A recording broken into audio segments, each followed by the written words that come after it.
Ito ay rated SPG. Striktong patnubay at gabay ng magulang ang kailangan. Maaaring may masiselang tema, lengguwahe, karahasan, sexual, horror o droga na hindi angkop sa mga... Naging maganda na nga ang ugnayan nga nito ni Gani at nito ni Ikit nang makarating nga itong si Ikit sa Japan.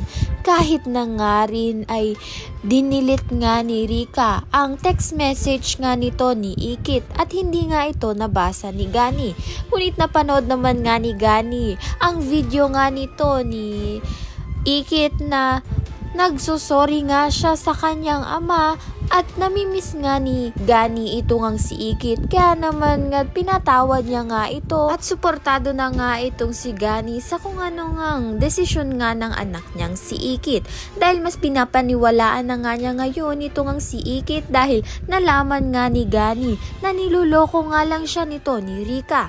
Dahil nga narinig nga ni Gani ang meeting nga nito ni Rika na gusto ngang ibenta lahat ng mga ari-arian ngang lupain nga nito ni Gani sa Daraitan upang ngang matuloy ang resort project nito ni Rika. Kaya naman nga't magagalit nga itong si Gani dito nga kay Rika at may tsansa na makipaghiwalay na nga ito.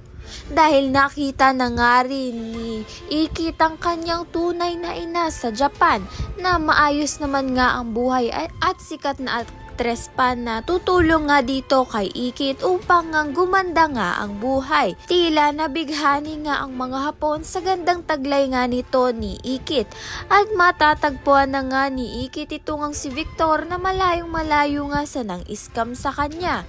Kaya naman nga't kukumprontahin ni Ikit ito ngang si Victor na nang iskam nga sa kanya at sinisingil niya nga ito. Ngunit hindi nga si Victor sa Japan ang nang iskam nga sa kanya. Kung hindi ito ngang si Angela at ang kaibigan niya ang nang-iskam sa kanya at ginamit nga lang ang mukha nga nito ni Victor. Kaya naman nga't mabibisto na nga ni Ikit ang katotohanan na nililihim nga nito ni Angela. Ayan at iba pa ang dapat nating pakaabangan. Maraming salamat sa iyong panonood.